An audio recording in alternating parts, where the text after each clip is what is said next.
الحمدللہ رب العالمین والصلاة والسلام علی سید المرسلین اما بعد فاعوذ باللہ من الشیطان الرجیم بسم اللہ الرحمن الرحیم الصلاة والسلام علیک یا رسول اللہ وعلی آلک واصحابک یا حبیب اللہ الصلاة والسلام علیک یا نبی اللہ وعلی آلک واصحابک یا نور اللہ۔ پیارے پیارے اسلامی بھائیوں اور مدنی چینل کے ناظرین، پروگرام ہے سیرت آخری نبی۔ الحمدللہ عز و جل ہمارے ساتھ ہے قبلہ مفتی علی اصغر صاحب، اور ساتھ ساتھ ماشاءاللہ بڑے ہی پیارے مدنی چینل کے نعت خواں بھی موجود ہیں۔ اور آج ہمارا جو موضوع ہے، ایک ایسا دن جو تاریخ اسلام کا یادگار دن ہے، جس کو یوم الفرقان کہا جاتا ہے۔ مفتی صاحب کے مدنی پھول ہوں گے اور انشاءاللہ ہم نبی پاک کی سیرت کا یہ تابناک واقعہ آج انہی کی زبانی سنیں گے۔ آئیے ناظرین اب چلتے ہیں نعت شریف کی طرف۔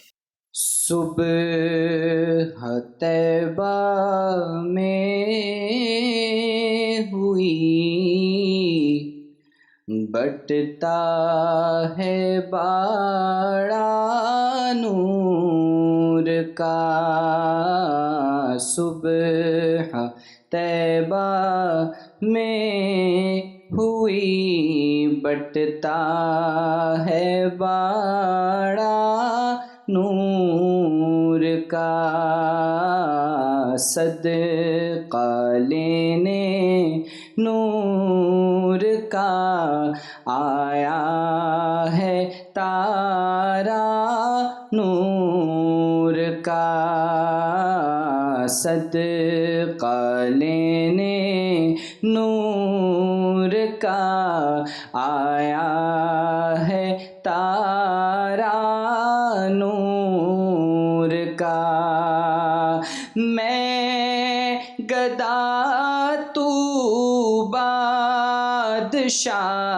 بھر دے پیالہ نور کا، میں گدا تو بادشاہ بھر دے پیالہ نور کا،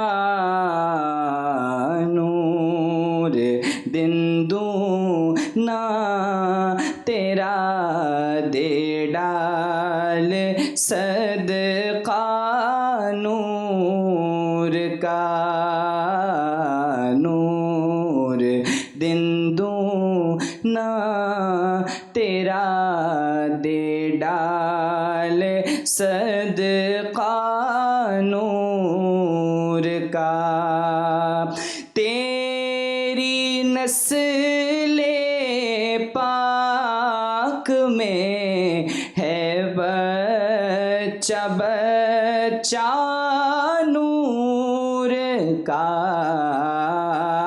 تیری نسل پاک میں ہے بچہ بچہ نور کا،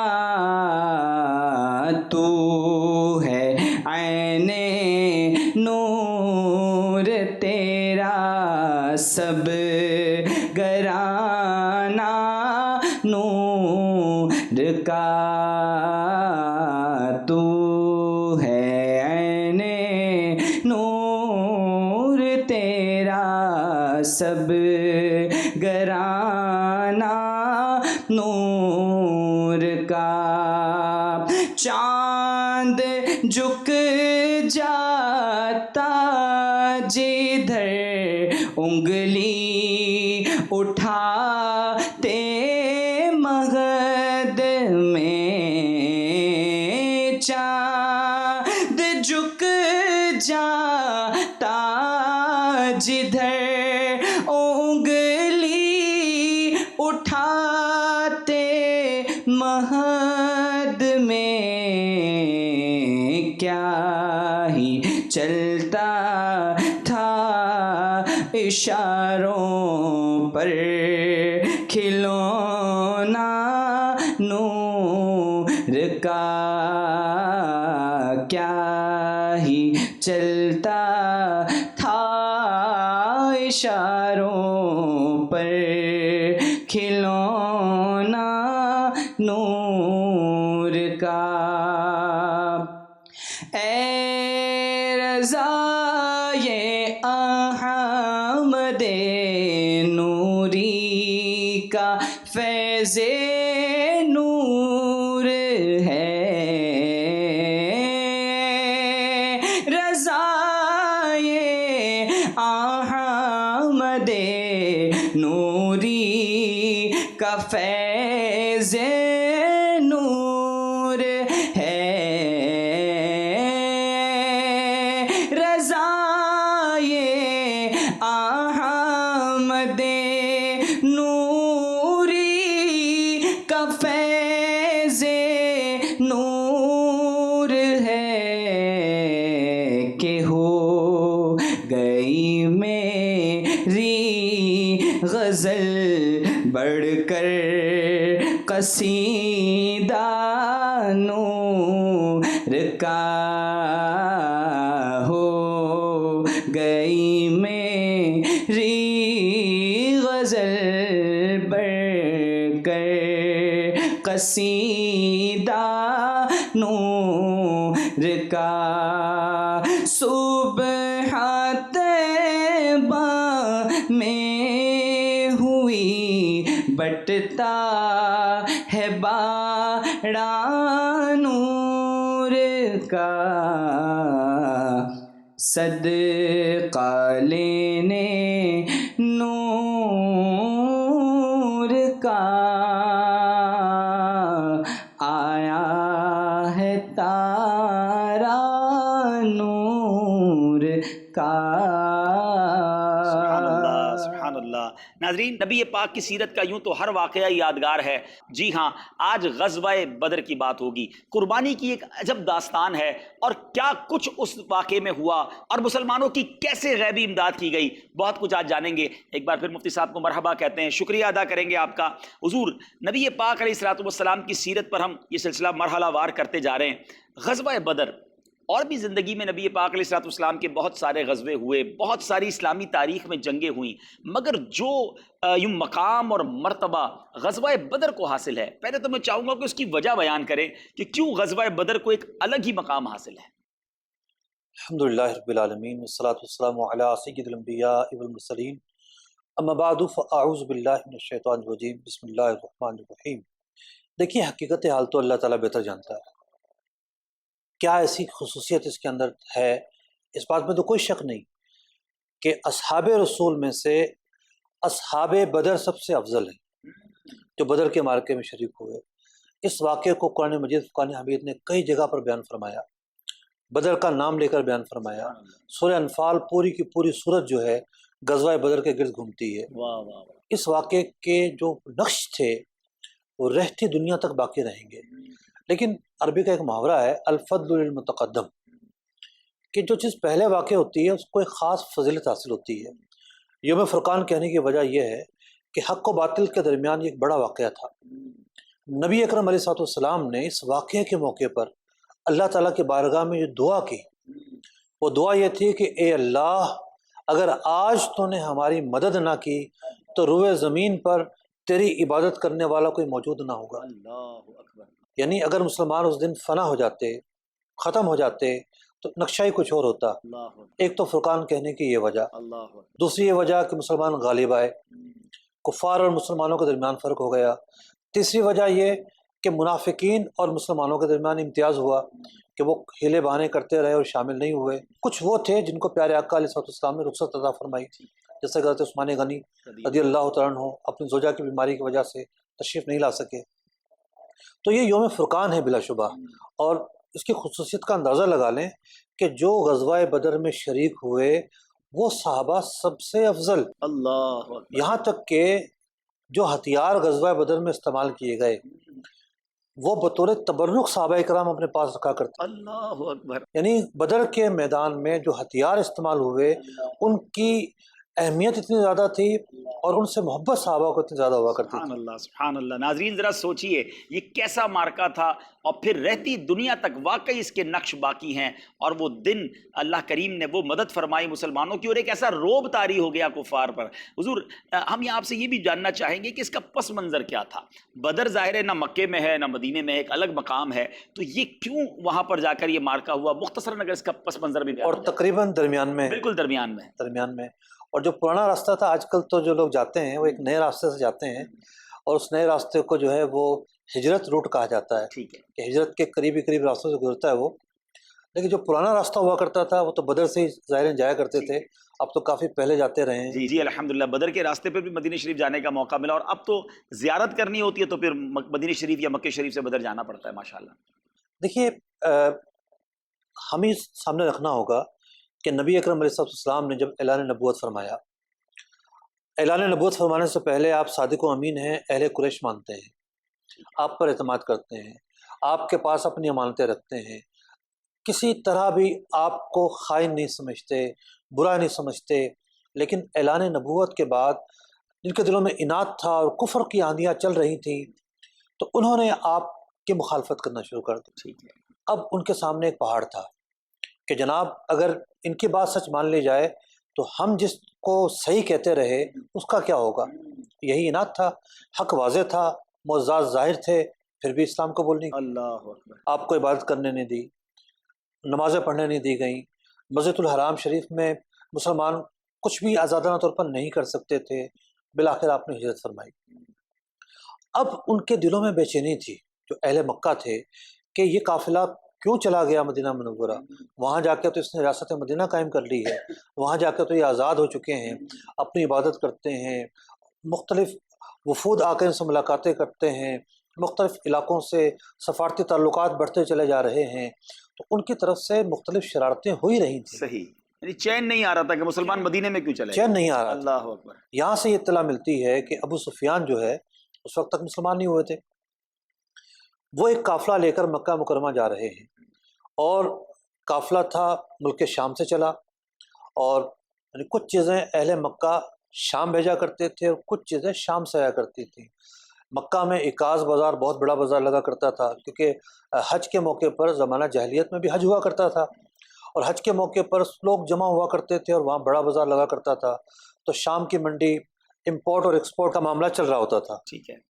اب جب یہ پتہ چلا کہ ایک قافلہ جا رہا ہے مدینہ منورہ کے قرب و جوار سے اور بدر سے اس کو ہو کر جانا ہے، تو مسلمانوں نے اس قافلے کا پیچھا کیا، اور نبی اکرم علیہ السلام ایک قافلہ لے کر نکلے۔ وہاں سے پتہ یہ چلا کہ وہ قافلہ نکل گیا۔ ٹھیک ہے۔ 2 افراد ملے، مسلمانوں نے ان کے احوال معلوم کیے کہ اہل مکہ کیا کر رہے ہیں، کیا سوچ رہے ہیں، کیا ان کے عزائم ہیں۔ انہوں نے کہا کہ وہ تو قافلہ لے کر جنگ کرنے کے لیے نکل پڑے ہیں، اللہ اکبر۔ یہاں تک کہ عورتیں بچے ساتھ ہیں، جانور ساتھ ہیں۔ ان کا یہ خیال تھا کہ بدر میں بھی ایک بازار لگا کرتا تھا کہ ہم اس بازار میں جائیں گے، خرید و فروخت کریں گے، مسلمانوں کو مارنا تو 1 منٹ کی بات ہے، تعداد ہی تھوڑی سی ہے۔ ہم تو ہزاروں ہیں، وہ سینکڑوں میں آئیں گے، کوئی مسئلہ ہی نہیں ہے۔ اس لیے وہ بچوں کو، عورتوں کو، جانوروں کو ساتھ لے کر نکلے۔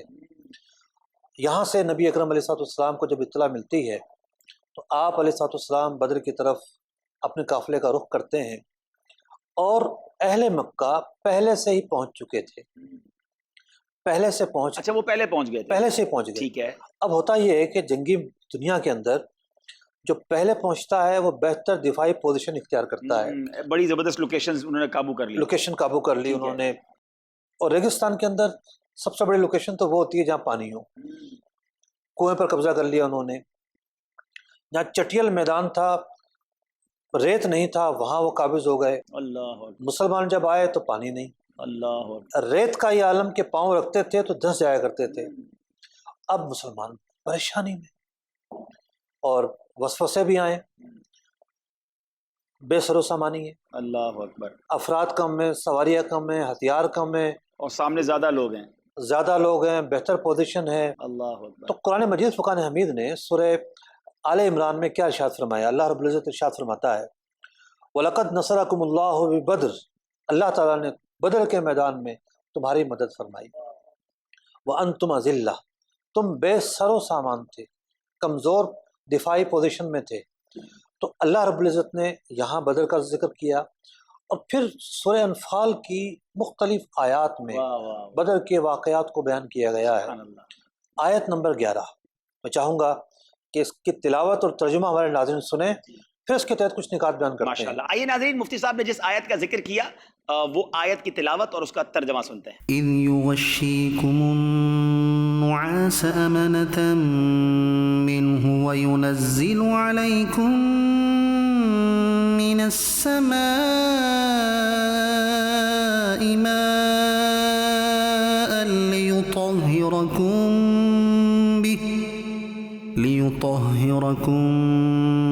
به ويذهب عنكم رجز الشيطان وليربط على قلوبكم ويثبت به الأقدام۔ یاد کرو جب اس نے اپنی طرف سے تمہاری تسکین کے لیے تم پر اونگ ڈال دی اور تم پر آسمان سے پانی اتارا تاکہ اس کے ذریعے وہ تمہیں پاک کر دے اور تم سے شیطان کی ناپاکی کو دور کر دے اور تمہارے دلوں کو مضبوط کر دے اور اس سے تمہارے قدم جما دے۔ جی مفتی صاحب، تلاوت ہم نے سنی، ترجمہ سنا، کیا فرماتے ہیں آپ؟ اب ایک تو ظاہر بات ہے، جنگ کے میدان میں خوف ہوتا ہے، جان پر پڑی ہوتی ہے، جان ہتھیلی میں رکھ کے ایک آدمی جو ہے میدان جنگ میں اترتا ہے۔ یہاں معاملہ یہ ہوا کہ اللہ کی طرف سے ایسی رحمت آئی کہ مسلمانوں پر اونگ طاری ہو گئی، جنگ کے میدان کے اندر اونگ طاری ہو گئی، اونگ طاری ہو گئی۔ اللہ اکبر۔ تو حضرت عبداللہ بن مسعود رضی اللہ تعالیٰ عنہ فرماتے ہیں کہ میدان جنگ میں اونگ طاری ہونا اللہ کی طرف سے ہوتا ہے۔ اللہ اکبر۔ تو یہاں اونگ طاری ہو گئی، اس اونگ نے انہیں راحت بخشی، فریش کر دیا انہیں، اطمینان بخشا۔ سبحان اللہ۔ یہ اللہ تعالیٰ کی طرف سے ایک نعمت۔ پھر فرشتوں کی مدد نازل ہوئی، اس کا تذکرہ بھی اسی صورت میں ہوا۔ پھر کیا ہوتا ہے کہ آیت تیمم ابھی تک نازل نہیں ہوئی ہے، واہ واہ واہ۔ تیمم کے احکام نازل نہیں ہوئے۔ نمازیں پڑھنی ہے تو پانی سے پڑھنی ہے۔ جس جگہ پر مسلمان پڑاؤ کیے ہوئے تھے وہاں پانی نہیں۔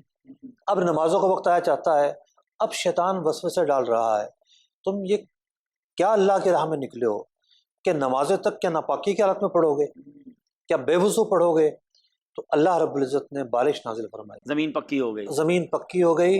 وہاں کفار کے ساتھ کیا ہوا کہ ان کی زمین پسلن والی ہو گئی، پاؤں رکھتے اور پسل جاتا۔ یعنی ایک ہی بارش ہے مسلمانوں کے لیے رحمت والی اور ان کے لیے تکلیف ہو گئی۔ کیا بات ہے، کیا بات ہے۔ اب ایک منظر ہی الگ ہو گیا۔ سبحان اللہ، سبحان اللہ۔ اب اس کے بعد جو ہے وہ معرکہ جنگ شروع ہوتا ہے۔ سبحان اللہ۔ لیکن مفتی صاحب، یہ جو آپ واقعات بیان کر رہے ہیں کہ ایسی غیبی مدد، تو میں یہ بھی چاہوں گا کہ ہمارے ناظرین کو آپ یہ بھی بتائیں کہ تعداد بھی تھوڑی، ہتھیار بھی تھوڑے، دشمن ہتھیار سے بھی لیس ہے، پریپیڈ بھی ہے، تیاری کر کے آیا ہے، اور سنا ہے بڑے بڑے سورما اور جنگجو سارے لوگ آئے تھے اور ان کا پلان یہ تھا کہ یک بارگی ختم کر دینا اسلام کے ماننے والوں کو۔ تو یہ جو قربانی کا جذبہ تھا کہ 313 کا عدد ہے اور نبی پاک پر جان قربان کرنے کے لیے تیار ہیں، اللہ کے دین کے لیے جان قربان کرنے کے لیے تیار ہیں، کیا یہ میسج دیتا ہے بدر کا واقعہ ہمیں؟ بدر کے میدان میں روانگی سے پہلے صحابہ اکرام علیہ رضوان سے مشورہ فرمایا۔ ارے واہ، سبحان اللہ۔ اب یہاں موٹیویشن، یعنی مشورہ کرنے میں ایک تو یہ ہے کہ پیارے آقا علیہ السلام کی یہ خصوصیت ہے، آپ باوجود اس کے کہ روئے زمین کے ہر انسان سے زیادہ عقل مند ہیں، بے شک بے شک، پھر بھی اپنے اصحاب سے مشورہ فرماتے ہیں۔ سبحان اللہ۔ اور پھر ایک جنگی کمانڈر کے لیے حکمت عملی کہ وہ اپنے شرکاء سے مشورہ کرے، ماشاء اللہ، ان کے بھی جذبات سنیں، ان کی پوزیشن واضح ہو۔ تو سب سے پہلے حضرت صدیق اکبر کھڑے ہوتے ہیں، ایک بلیغ خطبہ ارشاد فرماتے ہیں، آپ کے نام پر اللہ کی راہ میں مرنے مارنے کے لیے تیار ہونے کا پیغام دیتے ہیں۔ حضرت عمر فاروق رضی اللہ تعالیٰ عنہ کھڑے ہوتے ہیں، عرض کرتے ہیں، یا رسول اللہ صلی اللہ علیہ وسلم، ہم بنی اسرائیل کے لوگوں کی طرح نہیں ہیں کہ جب حضرت موسیٰ علیہ السلام نے انہیں اللہ کی راہ میں لڑنے کا کہا تو آگے سے کہنے لگے، فَذْهَبْ أَنْتَ وَرَبُّكَ، اے موسیٰ تم اور تمہارا رب نکلے، فَقَاتِلَا، تم دونوں جا کے لڑو، اِنَّا هَاهُنَا قَاعِدُونَ، ہم تو یہاں بیٹھے رہیں گے۔ اللہ، حضرت عمر فاروق رضی اللہ تعالیٰ عنہ نے اس آیت مبارکہ کا حوالہ دے کر بنی اسرائیل کی طرف اشارہ کرتے ہوئے فرمایا، یا رسول اللہ، ہم بنی اسرائیل کے لوگوں کی طرح نہیں ہیں، ہم آپ پر اپنی جانیں نشاور کر دیں گے۔ واہ واہ واہ، نبی اکرم علیہ السلام نے فرمایا کوئی اور بھی کھڑا ہو، یعنی آپ کی مراد یہ تھی کہ جو مہاجر صحابہ ہیں انہوں نے تو اپنی رائے دے دی، اب جو انصاری صحابہ ہیں وہ بھی شامل ہوں. سبحان اللہ. اب یہ بھی ایک حکمت عملی ہے. اہل مدینہ بعض اوقات کیا ہوتا ہے کہ مختلف انداز کے لوگ بیٹھے ہوتے ہیں تو کسی کو اگنور نہیں کرنا. ماشاء اللہ. تو حضرت سعد رضی اللہ تعالیٰ کھڑے ہوئے، عرض گزار ہوئے، یا رسول اللہ صلی اللہ علیہ وسلم، آپ اگر سمندر میں جانے کا بھی ہمیں حکم دیں، ہم آپ کے پیچھے سمندر میں جا کر چھلانگیں لگا دیں گے. اللہ اکبر، اللہ اکبر. نبی اکرم علیہ السلام فرماتے ہیں میں بدر کے میدان کو دیکھ رہا ہوں، واہ واہ. وہاں پر کون کس جگہ قتل ہوگا وہ دیکھ رہا ہوں. اور جب آپ بدر کے میدان میں پہنچے ہیں تو آپ نے نشاندہی بھی کی، اللہ اکبر. یہاں فلاں مرے گا، یہاں فلاں مرے گا، یہاں فلاں مرے گا، مارکے سے پہلے ہی، مارکے سے پہلے ہی. اللہ اکبر. یہ بھی مطلب جب گھمسان کی جنگ شروع نہیں ہوئی ہے اس سے پہلے آپ نے ایک ایک کی نشاندہی کی. اور وہاں یہ ہوا کہ مکہ مکرمہ میں نبی اکرم علیہ السلام کی پھپھو عاتقہ بنت عبد المطلب ایک خواب دیکھتی ہیں. اس سے ملتا جلتا خواب حضرت عباس رضی اللہ تعالیٰ عنہ دیکھتے ہیں کہ اہل مکہ جو ہیں مقتل میں مرنے کے لیے جا رہے ہیں. ابو جہل کو حضرت عباس رضی اللہ تعالیٰ عنہ اس وقت تک مسلمان نہیں ہوئے، آپ جنگ بدر کے قیدیوں میں تھے. ابو جہل کو جا کر کہتے ہیں کہ برے خواب دیکھے جا رہے ہیں، اور عاتقہ نے بھی یوں خواب دیکھا ہے. ابو جہل نے جواب دیا عورتوں میں نبی کب سے پیدا ہونا شروع ہو گئے، ہم تو ایک نبی کی باتیں سن رہے ہیں، اب آپ نئی باتیں لے کر آ گئے ہیں.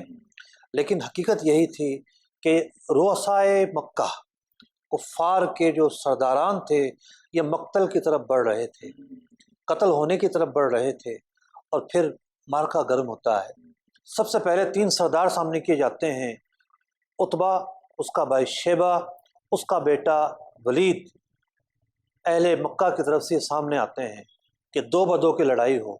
چنانچہ حضرت حمزہ رضی اللہ تعالیٰ عنہ عتبہ کے مقابل آتے ہیں، حضرت عبیدہ رضی اللہ تعالیٰ عنہ شیبہ کے مقابل آتے ہیں، حضرت علی المرتضیٰ رضی اللہ تعالیٰ عنہ ولید کے مقابل آتے ہیں، اور ان تینوں کو جہنم واصل فرما دیتے ہیں. اور پھر گھمسان کا مارکا ہوتا ہے، اور گھمسان کے مارکے میں لڑائی کا بازار گرم ہے. ایک آندھی آتی ہے، ایسی شدید آندھی ہر بندہ ہل جاتا ہے. یہ فرشتوں کی پہلی آمد تھی. حضرت جبریل امین فرشتوں کو لے کر نازل ہوتے ہیں، حضرت اسرافیل فرشتوں کو لے کر نازل ہوتے کتنے ہیں. فرشتے آئے تھے مفتی صاحب؟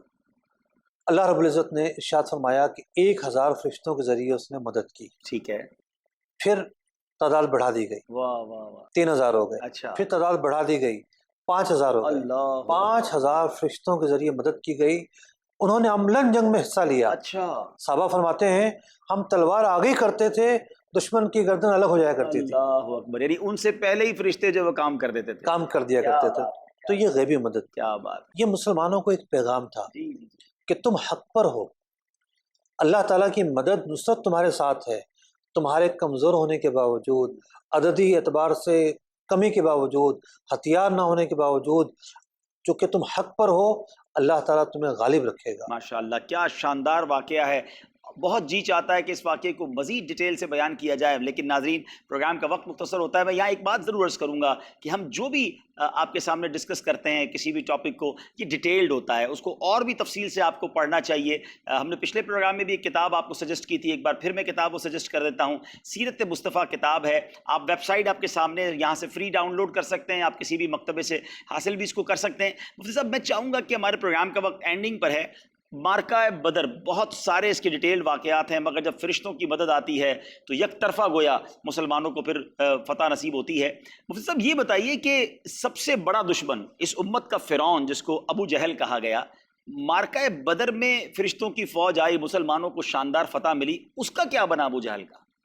ابو جہل کو 2 بچوں نے قتل کیا. اللہ اکبر. یعنی 2 بچوں نے زخمی کیا. ٹھیک ہے. بالکل وہ لاغر پڑا ہوا تھا، اس کے ہاتھ پاؤں کام نہیں کر رہے تھے، اعضاء زخمی تھے. بچوں نے زخمی کیا. 2 بچوں نے اسے گرایا، واہ واہ، پچھاڑا. ہاں. اور پھر حضرت عبداللہ بن مسعود رضی اللہ تعالیٰ عنہ آگے بڑھے اور انہوں نے اس کی گردن جو ہے تن سے جدا کی. اور پھر جتنے بھی سردار تھے یہ کفار کے، سارے سرداروں کو لے جا کر ایک کنویں میں ڈال دیا گیا. ٹھیک ہے. مسلم شریف کی حدیث ہے کہ نبی اکرم علیہ السلام نے اس کنویں کے پاس جا کر ان مردوں سے خطاب کیا. اچھا. اے فلاں آپ کیا کہتے ہو، اے فلاں آپ کیا کہتے ہو، اے فلاں. یہ سب وہ دشمنان خدا اور رسول تھے. سب وہ دشمنان خدا اور رسول تھے. اللہ اللہ. اگلے آیت مبارکہ میں یعنی 12 اور 13 میں ذکر ہو رہا ہے کہ اللہ تعالیٰ نے مدد بھیجی، ان لوگوں کو غرق کیا گیا کیونکہ انہوں نے اللہ اور اس کے رسول کو تکلیف پہنچائی تھی۔ حضرت عمر فاروق رضی اللہ تعالیٰ عنہ عرض کرتے ہیں یا رسول اللہ آپ مردوں کو کیا سنا رہے ہیں؟ تو نبی اکرم علیہ السلام نے ارشاد فرمایا اے عمر میری گفتگو کو تم ان سے زیادہ نہیں سن رہے۔ تو مردوں سے خطاب کرنا یعنی بہت سارے واقعات رونما ہوئے، مطلب کہ جنگی حکمت عملی کس طرح کی جائے یہ سیکھنے کو ملتی ہے، اللہ تعالیٰ کی مدد پہنچتی ہے حق کو، حق ہمیشہ غالب رہتا ہے یہ سیکھنے کو ملتا ہے، مرعوب نہیں ہونا یہ سیکھنے کو ملتا ہے، نبی اکرم علیہ السلام کی خصوصیت کے رعب سے آپ کی مدد کی گئی یہ سیکھنے کو ملتا ہے، ایک ہیبت بیٹھ جاتی تھی دشمن کے دلوں میں۔ پھر آگے بھی کچھ مسائل ہیں، مال غنیمت کی تقسیم ہوئی، اس پر آیات نازل ہوئیں۔ ایک فلسفہ یہ بھی سیکھنے کو ملا کہ کوئی مر گیا تو اس کا مطلب یہ نہیں ہے کہ اب اس کا کوئی پوچھ گچھ نہیں ہوگی، اس سے کوئی حساب نہیں ہوگا، اس سے روح کا اس سے تعلق باقی ہوتا ہے، جبھی تو عذاب قبر ہوگا۔ ٹھیک ہے، اگر وہ مردہ بالکل ہی فنا ہے پھر عذاب قبر کیسے ہو سکتا ہے؟ تو وہ مردہ سن رہا ہوتا ہے، وہ قبر پر جو لوگ جاتے ہیں ان کی آوازیں بھی سنتا ہے، وہ جو مردہ ہے اس کا روح سے تعلق برقرار ہے۔ قبرستان میں جا کر جو دعا پڑھنے والی ہے اس میں بھی تو مردوں سے ہی خطاب ہے نا، السلام علیکم یا اہل القبور، مردوں سے خطاب تو ہے۔ تو بات یہ ہے کہ یہ بات بھی یہاں سیکھنے کو ملتی ہے کہ جو مر گیا ایسا نہیں ہے کہ وہ فنا ہو گیا، یئس الکفار من اصحاب القبور، جو کفار ہیں وہ قبر والوں سے مایوس ہوتے ہیں کہ نہیں جناب مر گئے تو اب کچھ ہوگا ہی نہیں، جزا اور فضا جو ہے قبر اس کی اگلی منزل ہے، اللہ اکبر۔ تو بھگتنا پڑے گا۔ اب 3 دن یہاں مسلمانوں کا پڑاؤ رہا، یہ بھی ایک انداز ہوا کرتا تھا پیارے آقا علیہ السلام کا، جہاں مارکا گرم ہوتا آپ فوری وہاں سے نہیں جاتے تھے۔ تو یہ بہادری ہے کہ ہم بیٹھے ہوئے یہیں پر، اللہ ہم یہیں پر ٹھہرے ہوئے ہیں۔ تو پھر یہ پہلا موقع تھا مال غنیمت کس طرح تقسیم کی جائے، تو انفال مال غنیمت کو کہتے ہیں، تو سورہ انفال کی آیت نازل ہوئی، یسألونک عن الانفال، آپ سے مال غنیمت کے بارے میں سوال کرتے ہیں۔ تو پھر آپ علیہ السلام نے تمام کے درمیان برابری کے ساتھ تقسیم ہوگی وہ تقسیم ارشاد فرمائی، سب کو برابر برابر تقسیم کیا۔ تو یوں بعد بدر کیا ہوا، اور پھر غزوہ بدر تو اتنا اہم ہے، آج بھی آپ میدان بدر میں گئے ہوں گے، آپ نے دیکھا ہوگا ایک لوہا ہے وہاں پر، تختی ہے بہت بڑی سنگ مرمر کی بنائی گئی ہے، جی جی جی، تمام کے اسما لکھ کر لگائے ہوئے ہیں۔ تو بزرگ لکھتے ہیں کہ اصحاب بدر کے ناموں کا وسیلہ بنا کر اللہ دعا مانگی جائے تو اللہ رب العزت ان کے صدقے میں دعا قبول فرماتا ہے۔ تو یہی وجہ ہے کہ بزرگان دین جب 17 رمضان آتی ہے تو واقعہ بدر کی محفل منعقد کرتے ہیں، ان اصحاب بدر کے وسیلے سے دعائیں مانگتے ہیں اور ان کی دعائیں قبول ہوتی ہیں۔ سبحان اللہ، کیا خوبصورت واقعہ ہے۔ اللہ اور اس کے رسول کی راہ میں جو اپنی جانیں قربان کرتے ہیں، پھر ان کے نام کیسے بلند ہوتے ہیں۔ یہ وہ صحابہ ناظرین جنہوں نے واقعی پیارے آقا سے وفاداری کا حق ادا کیا، ان کے جو غلام ہو گئے، وقت کے امام ہو گئے، نام لیوا ان کے جو ہوئے، ان کے اونچے نام ہو گئے۔ اللہ اصحاب بدر کا صدقہ ہمیں عطا فرمائے، ان کے فیوز و برکات سے بالا بال فرمائے۔ آئے سرکار